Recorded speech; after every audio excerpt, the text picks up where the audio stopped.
Friday evening, I went into the hospital because I had some kind of shortness of breath thing going on. It turns out to be some kind of lung inflammation, and they gave me all kinds of tests, and I was in the hospital until yesterday, just having them watch me and taking a ton of steroids. And the steroids have whacked it back, so I'm kind of halfway back to normal at this point. You'll notice it has an effect on my voice. So I thought I'd give this, I think I could go ahead and give the lecture. If it turns out I just have to say, well, we're done, you might think, I know you'll be sorry, you have to leave early lecture today. But, so we'll go as far as we can. And now, the other thing is a bunch of exams. This last week, I would have been running your Scantron sheets through the machine. So I'll get to that now that I'm back in place, back in the quarterback pocket, as they say. And I'll get those spreads out to you as soon as I can. So, we have been talking, we went into some detail. First, how B cells construct an actual gene encoding an antibody protein, and they can get bringing together bits and pieces and assembling that gene. And then we showed that in a very similar way, T cells construct a gene encoding a T cell receptor protein. So having finished that little bit of molecular biology, we're going to continue on now into more immunology, sort of the biological parts of immunology. And we're going to talk about in more detail now the role that the T cells play in immunity. We already talked about that sort of briefly and then sort of big picture a little bit. We'll start going into more details now. And you may remember, or not, that we said that if you step on a rusty nail, you get an infection. Here's the puncture wound. Here, just beneath, you're in the skin, there are these cells called dendritic cells. And dendritic cells can exist in two states. In one state, the way they are here, in the resting state, their plasma membrane is covered with all kinds of sticky molecules, and they can bind bacterial proteins and all kinds of stuff like antigens. They can also take out the bacteria and virus particles, and they then will leave the site of infection and they'll go by the lymphatic system to the nearest so-called draining lymph node. Along the journey, they switch to this second state where they become what we call professional antigen-presenting cells. We'll talk about what it means to be a professional antigen-presenting cell in a bit. But there they present antigen to the lymphocytes that are coming in to the lymph node via the high endothelial vanilla, if you remember. So let's take a look at that. Oh, by the way, you may have noticed I have an apparatus on here.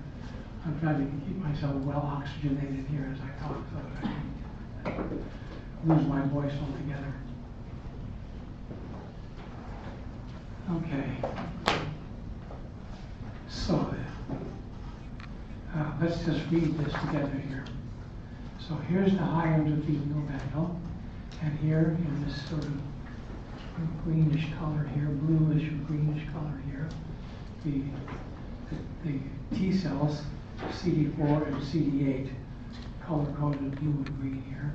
They leave the blood at high endothelial vanules in the lymph node. They're entering the lymph node cortex here in this sort of bluish colored area here, okay, where they mingle with professional antigen-presenting cells, such as dendritic cells, which we just talked about. And also there's a lot of macrophages that live in the lymph node, so that when a lymphatic fluid comes from the site of infection and comes into the efferent lymphatic vesicles here, it percolates through this blue area here And there are a lot of macrophages that will then gobble up whole bacteria or whole virus particles or bacterial viral proteins, digest them and load them under their class 1 or class 2, class 2 usually, and make C molecules here. T cells, green colored, that do not encounter their specific antigen, they leave the lymph node in the efferent lymph. So I said blue and green were class 1, CD4 and CD8. But no, that's the color coding here refers to whether the lymph node is going to encounter its conjugate antigen or not. Don't worry about that. So the green guys that do not encounter their specific antigen leave the lymph node and pass through other lymph nodes before eventually rejoining the bloodstream. The T cells that do encounter their cognate antigen are then, of course, as we've said, they're activated to proliferate and then to differentiate into so-called effector T cells, namely CD4 T helper or CD8 T killer. Okay. The killer and helper 1 cells leave the lymph node by the efferent lymph and travel to the site of infection. The T helper 2 cells remain in the lymph node to assist the proliferation and differentiation of B cells, which will move to the B cell area of the lymph node. I kind of talked about all that. That's kind of a refresher. Now we're going to talk a little bit about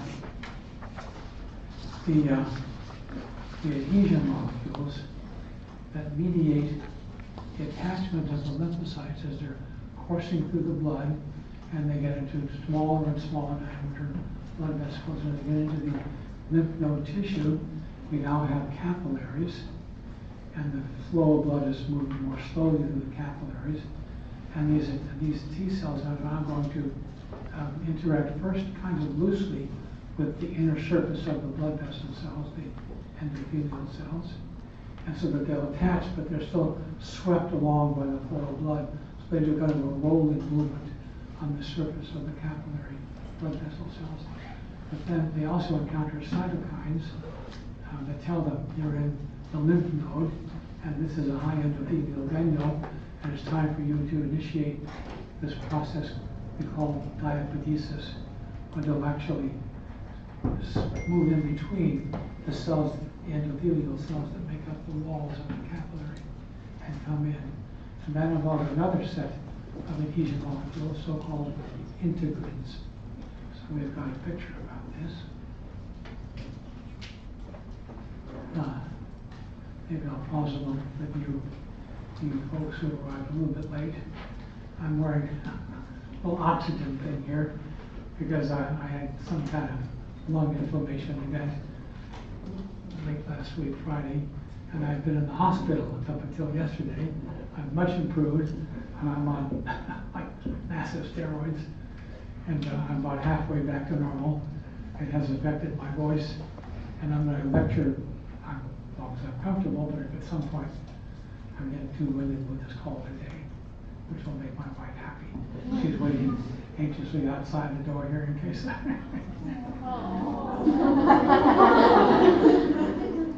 she's a little bit mad at me. Okay, so here we go with these adhesion molecules. Remember I said that there are some adhesion molecules that mediate kind of gentle, not real tight adhesions. And the classic example here is an adhesion molecule expressed on the surface of the T cell called a selectin. Now the name selectin is a kind of a biologist's pun, okay? Because there are a class of proteins that are called lectins, and lectins are proteins, we find them inside seeds and beans and so forth. They protect the seed and the bean from bacterial infection. Anything that comes in that has sugars on its surface, lectins bind to the sugars and kind of tie it up. And so these selectins, in fact, bind to a carbohydrate-rich molecule here called an addressin. Okay? Now, there's another name for an addressin. It's called CD34. nobody calls it CD34, they just call it an addressing molecule. Okay. And these little blue hexagons here represent like glucose or different kinds of molecules that are attached to this protein background. And the selectin binds the sugar molecules on the addressing. And it's a loose binding. Okay? And this then results in the so-called rolling interaction between the T cell and the high endothelial endothelial surface. So here's all the blood. Here's the inner surface of the endothelial cells that make up the capillary wall. And they have the addressins on them. And the T cell has the selectins. And the flow of blood wants to move this cell out of this lymphocyte along, but it's kind of sticky, so it just makes it roll along the surface of the blood vessel cell. Okay. But now also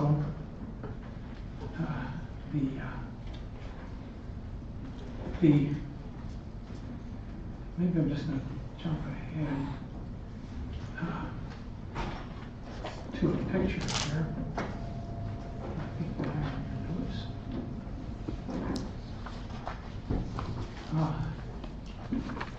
So here's the lymphocyte. Here are the selectins, and here are the addressins here. So the selectin is going to be one of these addressins.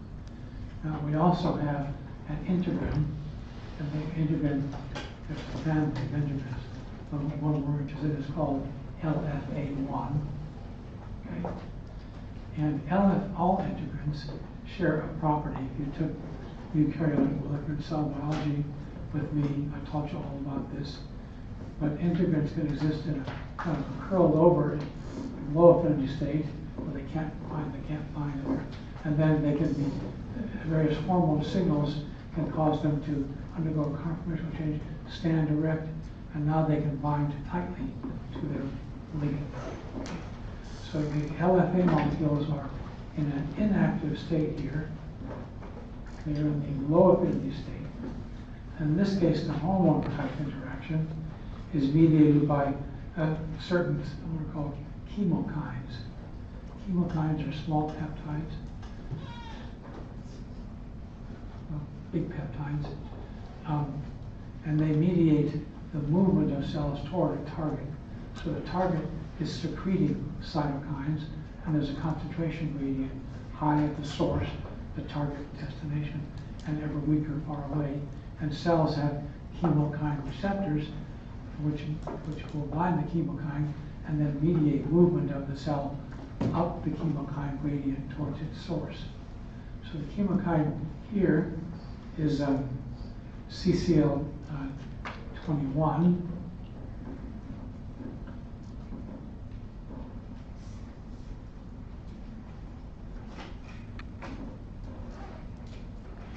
CCL21, also known as interleukin 8.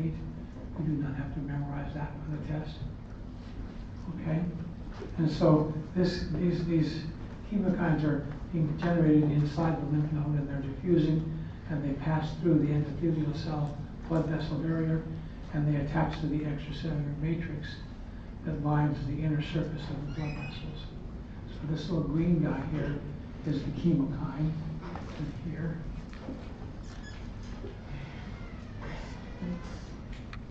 And here is the green chemokine receptor. Okay, and here it is here. And the chemokine receptor is going to encounter the chemokine, and it will, so here we are, the chemokine bound to the chemokine receptor. Now I'm going you through this detail, but I'm not going to ask you a short answer essay question for you to tell me all this back. I just want you to kind of understand what's going on. I want you to know that there are these selectins, and there this LFA1 is an integrin at that level. So the chemokine receptor that initiates signal transduction events that cause the LFA1 integrin to go to a high affinity state. Let's make a little star. I'll call this now LFA1 star. because it's now a high affinity state, and it binds its ligand, a protein called ICAM1. Okay? And now, when the integrin binds its ligand, it now sends messages into the interior to initiate the actual movement events so that the lymphocyte can squeeze in between two cells and come into the interior. I think I told you that term before, but I'll just remind you that name for this process of passing through the blood vessel cells is diapedesis. Ped in Greek, I think, is foot. Okay, pedometer is measuring your feet speed. Dia means through, so this is walking through diapedesis. Okay. Now, in my cancer biology course, we talk about this, and I have a more detailed picture of this. You don't need to know this for the test. If any of you are interested in it, you can come up in the break and take a picture of it with your iPhone or something like that. So this is available for you if you have an interest. And I'll put it there. I don't expect to see a cluster of 20 people waiting their turn to take the picture. There it is. So let's go back here to just say, just for the sake of completeness, we had been on page 8-4.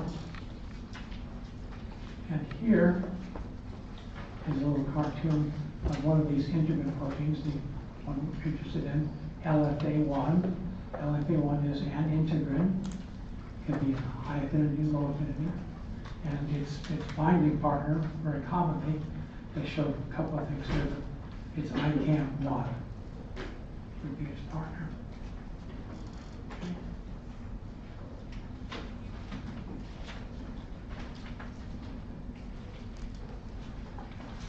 Okay, and then your book goes on to talk about the fact that when the T cell gets into the lymph node, and you can see movies of this, the T cells are moving around in there. Whenever they come across like an antigen presenting cell, it's like they're all over it.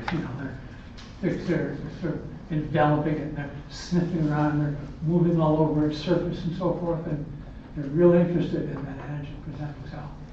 And they use a variety of adhesion molecules to do that sort of love hug kind of thing. Okay, you don't need to worry about those for the test here.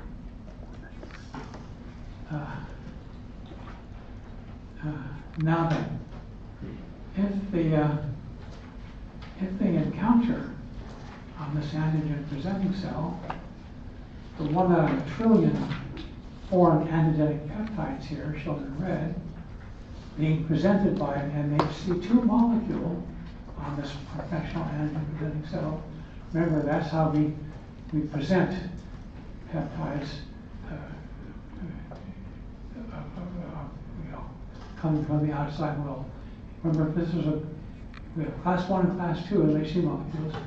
Class 1 would be coming into play if the actual cell was actually infected with a virus, and a class 1 molecule would present it, and then the T cell will kill it.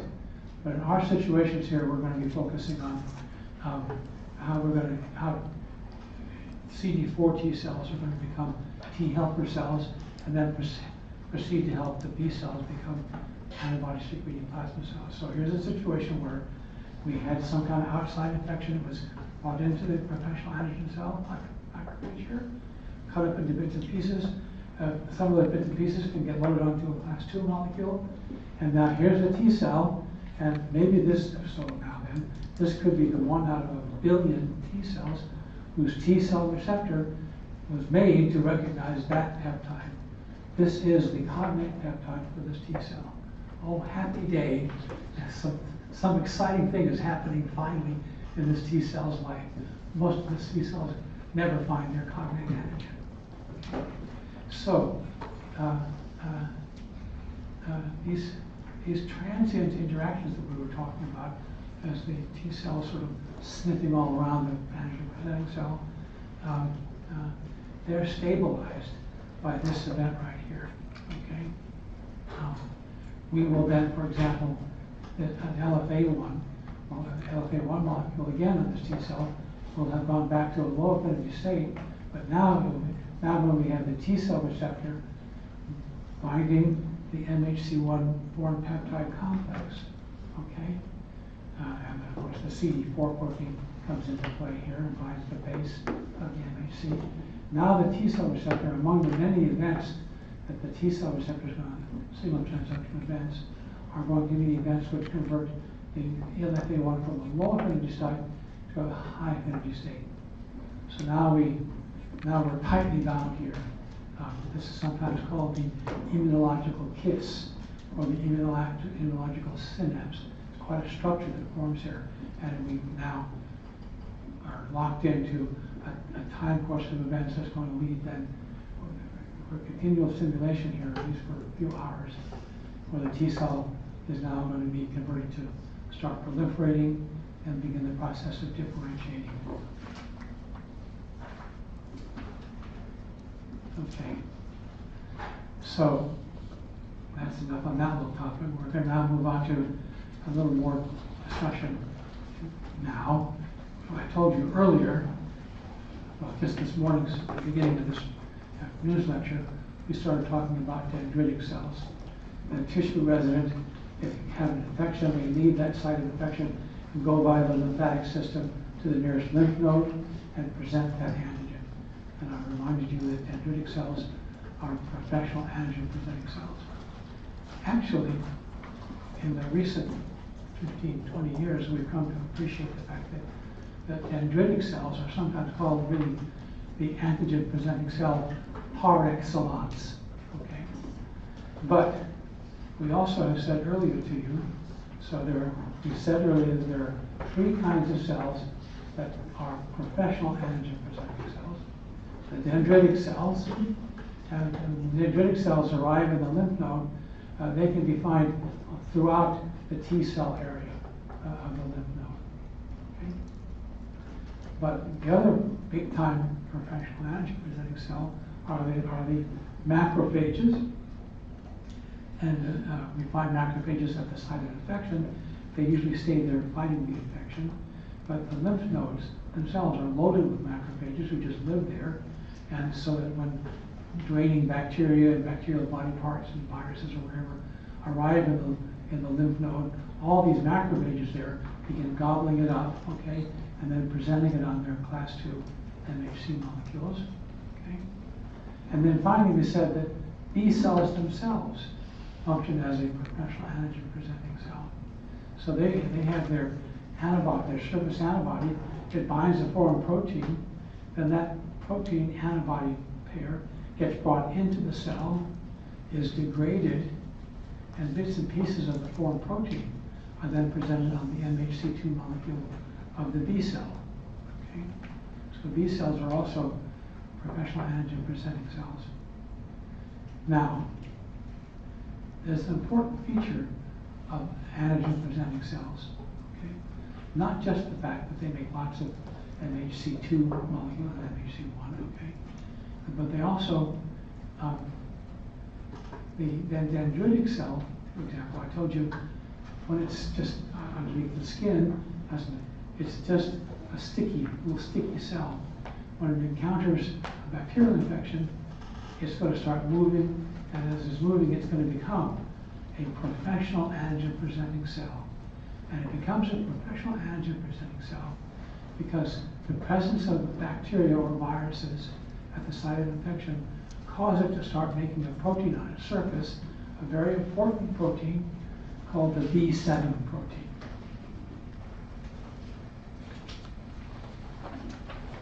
Okay, so here's the T cell, and we're going to call it a CD4 T cell. It is expressing its T cell receptor here, with all the accessory signal transduction partners, and the CD4 co-receptor. Here's the foreign peptide presented by the dendritic cell. Okay. Now, as soon as the T cell receptor encounters the foreign peptide, it's going to start sending signals into the interior of the cell, start proliferating, begin the differentiation. But these are incomplete signals. It needs a second set of signals. We talked about this early on in the course. It's like Dr. Strange, but you don't want to have one crazy general have access to the atomic bomb, okay? Two people have to turn. Well, same deal here. And so T cells express a protein called the CD28 protein. And CD28 is inactive until it encounters a partner nerve called B7. So the professional antigen presenting cell, really what defines a cell as a professional antigen presenting cell is that it expresses B7 on its surface. And so this dendritic cell is not only presenting the foreign peptide to the T cell, it's also now presenting the B7 molecule to the CD28 protein receptor. Okay? And the CD28 protein now initiates additional signal transduction events that are needed for this T cell to ultimately become an effector T cell. Okay? So you need a peptide MHC plus B7 to activate a T cell. Two signals are needed. Now then, of course, otherwise it complicates. So, here's the professional antigen presenting cell. Here's the T cell. The T cell receptor here in blue, look at CD4 partner, they're being activated by the foreign peptide. The T cell receptor is sending signals. And we've got lots of B7 on this professional antigen presenting cell, dendritic cell, or macrophage, or B cells, and now express a lot of B7 molecule. And then here are the CD28 proteins that are going to send signal 2. Well, within an hour or two of the pulse of grow, baby, grow, differentiate, and so forth, now the T cells are sensitive little things, and they become overstimulated. Okay, turn down the louds, turn off the radio. I can't take much more of this. Okay, so they start to express a molecule that will dampen down this hyper exciting signaling that they've been getting. They start making a protein called, in pink here, CTLA4. And so now CTLA4 closely resembles CD28. CD28 was sending a positive signal. CTLA4 binds the same B7 proteins, but now sends an inhibitory, slow down signal. Okay? So we get a lot of excitement, stimulating, and then, okay, that's enough. Dampen it down, you start making CTLA4, and that slows down and represses the activation of the T cells. Now, in just about the last 5 or 10 years, we've just finally begun to learn how to use the immune system to fight cancers. We've known that if you have a cancer, your body, your T cells, especially your killer T cells, they recognize that this is something that needs to be gotten rid of. But they seem to just these killer T cells seem to hover just in the periphery, just outside the tumor, and they seem to be kind of paralyzed. What we learned is that not only do T cells make, now I'm going to tell you this, but it's not on the test, this is just FYI. Not only do T cells make this slow down CTLA4 molecule, they also make another slow down molecule called PD-1. And we discovered that cancer cells have been selected for the ability to turn on the gene for the ligand of PD-1, PD-1L, PD-1 ligand. Okay? So that it's because the cancer cells express the PD-1 ligand that we're turning on this, again, a suppressive action of the T cells, mediated not by CTLA4, but by this newer guy we've discovered, PD-1. So now, all we have to do is inject the patient with antibodies against the PD-L1 protein on the surface of the cancer cells. That prevents the cancer cells from activating this inhibitory PD-1 on the T cells, if you follow me here. And that immune therapy has been very successful. There are other ways we're using the immune system called CAR T cells, but I won't go into that. Okay, if you have animals which have been genetically engineered not to be able to express the CTLA4 protein, these animals die from overactive T cell response.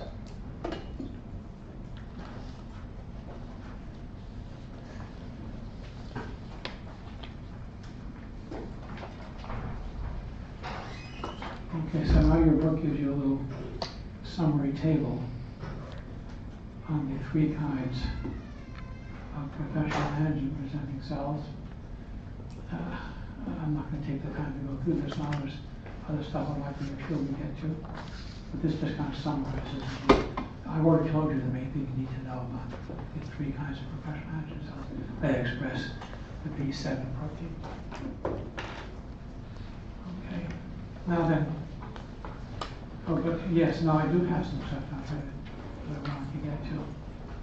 So I told you that professional antigen presenting cells, they're good at phagocytosing and they're fighting infection, but they don't become professional antigen presenting cells, namely they don't turn on the expression of B7 unless there's a bacterial or viral infection going on. And it turns out they use the famous toll-like receptors that we talked about earlier in the course. Okay? So all these professional antigen cells, antigen presenting cells, have toll-like receptors on them. And you may remember we talked earlier about the fact that what toll-like receptors are surface proteins designed to bind bacterial body parts, especially with certain lipid molecules. So it's because the bacteria activate the toll-like receptors. The toll-like receptors then send signal transduction events that turn on the gene to express B7. Now, it's been known by immunologists that sometimes, you know, you're doing cell biology and you've purified a protein of interest. So now how are you going to find out what that protein does? A very useful way to begin investigating what your new protein does is to inject it into rabbits. The rabbits will make antibodies to it. Now you can take those antibodies, you can fluorescently tag them and use them to find out where inside the cell is this new protein located, what it's doing. You can use those antibodies now to purify a whole lot more of that protein and things like that. But immunologists and lab bench scientists would find that if they injected just the pure protein into a rabbit, nada. Okay? And they learned sort of by trial and error that you had to use something called Freund's adjuvant. And Freund's adjuvant is an oil, and you mix it with water and sort of mix it up, emulsify it. It gets to be the consistency of like thick mayonnaise.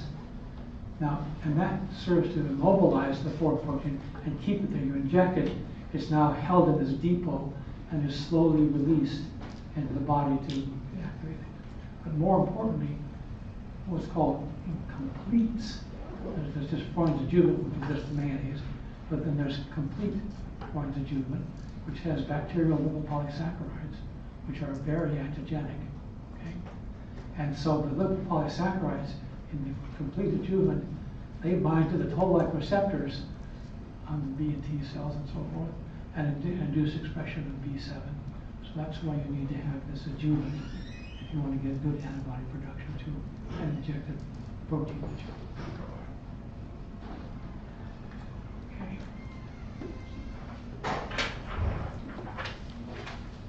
And there'll be a question about that on the third exam. You need to remember that adjuvant, complete adjuvant, contains just say bacterial body parts, okay?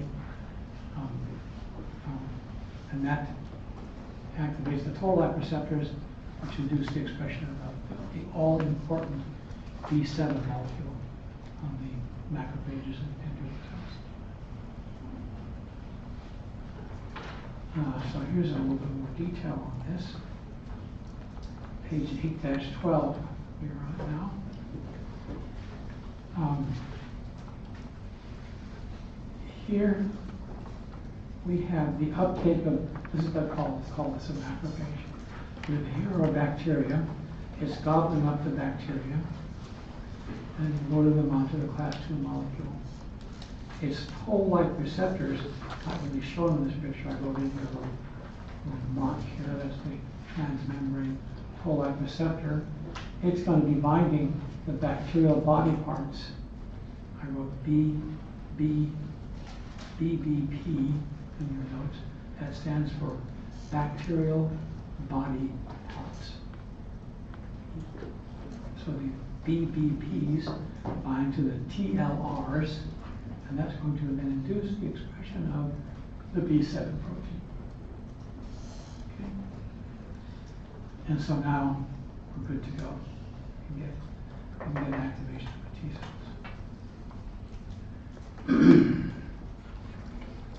And just to sort of run it into the ground, here's another picture about the same stuff. If we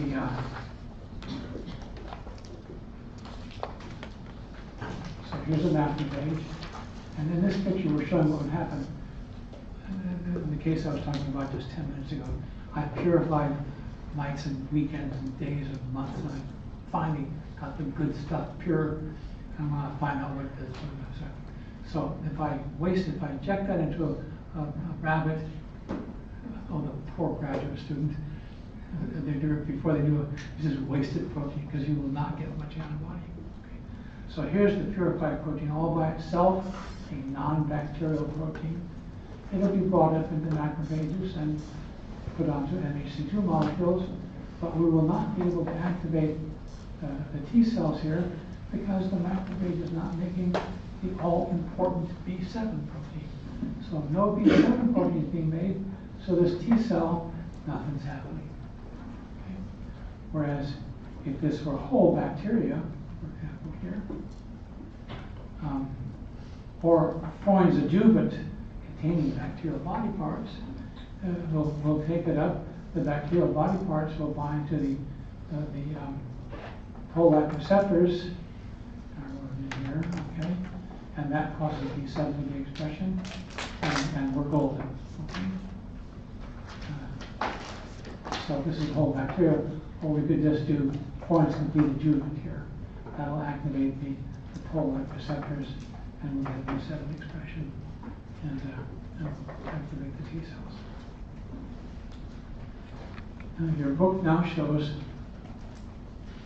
a little detail on the toll-like receptor signaling pathway. I'm going to go through this with you. I might ask you a simple question about the NF-kappa B, just because NF-kappa B is one of my favorite guys. Many gene regulatory proteins, so-called transcription factors, are located in the nucleus. Are often already bound to the DNA. Now, but there's a class of transcription factors which are not located in the nucleus, but are located out in the cytoplasm, inactive, and then depending on signal, special circumstances like inflammatory response or something, we activate that transcription factor and it's able to come into the nucleus and turn on genes. So NF-kappa B is one of the prime examples of a transcription factor that's not in the nucleus, not doing anything, out in the cytoplasm, held in handcuffs, okay, can't do nothing. So here is NF-kappa B down here. And the reason it can't do nothing is because it has a certain amino acid sequence on its surface called the nuclear localization signal. Any protein that has a nuclear localization signal can pass through the special structures of the nuclear pore here. It's like it's got its passport. Okay, pass on through. Okay. This guy can't show its passport because the nuclear localization signal of its passport is covered up by another protein, okay, called the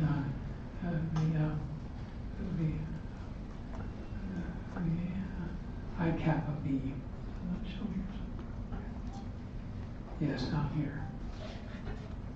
The nuclear localization signal, NLS, on NF kappa B is covered up by a protein called inhibitor of kappa B, I kappa B. Okay? Now, something has happened and we need NF kappa B to go to work. In this case, as I'm about to tell you, NF kappa B is needed together with other transcription factors to turn on the expression of the B7 gene. Okay? So we need several transcription factors to start making messenger RNA off of the B7 gene. Okay? NF kappa B is required. And the way we're going to get bring NF kappa B into the nucleus to participate in turning on the expression of B7 is this pathway here, the toll-like receptor pathway. So the toll-like receptor is a complicated beast. It consists of several components that are in the outside world here. The toll-like receptor itself, which has a special kind of protein fold called a leucine-rich repeat fold. It forms a string of beta sheet things here, and then alpha helices, and the whole thing forms like 3/4 of a donut type of structure. An interesting protein fold. Here it is, here's the toll-like receptor.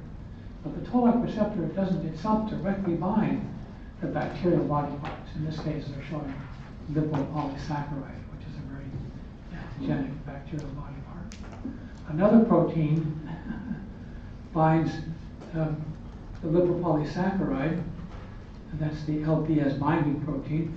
The LPS binding protein in turn binds to the CD4 protein here, and the CD4 protein, thus occupied, will not be sticky to the donut here of the toll-like receptor, and that will activate, cause when it binds it, cause a change in the shape of this, cause it then to recruit a series of single transduction molecules here, which will then lead in to the activation of a protein kinase called I-kappa kinase, IKK. Okay. I-kappa kinase will now phosphorylate the little red one here, the inhibitor of NF kappa B. When this inhibitor becomes phosphorylated, that targets it for degradation in the proteasome. Stay with me. And so now, in response to the foreign peptides, the bacterial body parts, I should say, we are going to a single transduction pathway will lead to the removal of the red inhibitor protein, and now we've exposed the nuclear localization signal on NF kappa B here, this little four-wing piece thing here, and now NF kappa B can come into the nucleus and turn on, participate in turning on the expression of the B7 protein. So I wanted to walk you through that. I can't remember to what extent when we go through our exam review, I'll come back. I certainly want you to know that NF kappa B plays a role in turning on the expression of B7. I want you to know that NF kappa B lives in the cytoplasm inactive and then becomes activated by toll-like receptor signaling to be able to come into the nucleus and do its job. I'll probably have mercy on you when it comes to all the details here. If you take my summer cancer course, there will be no mercy.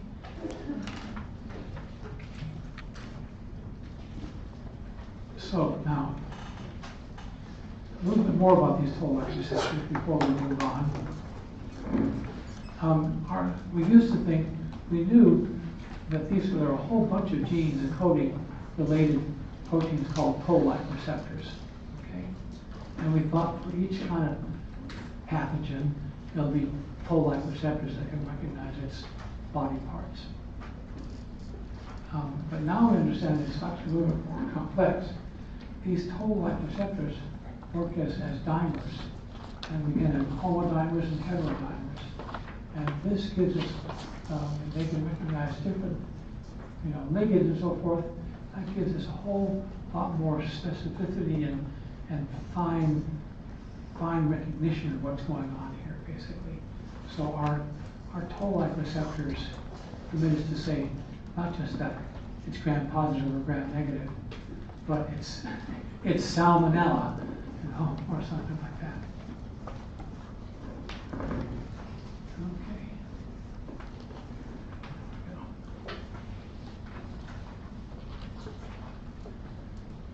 Now,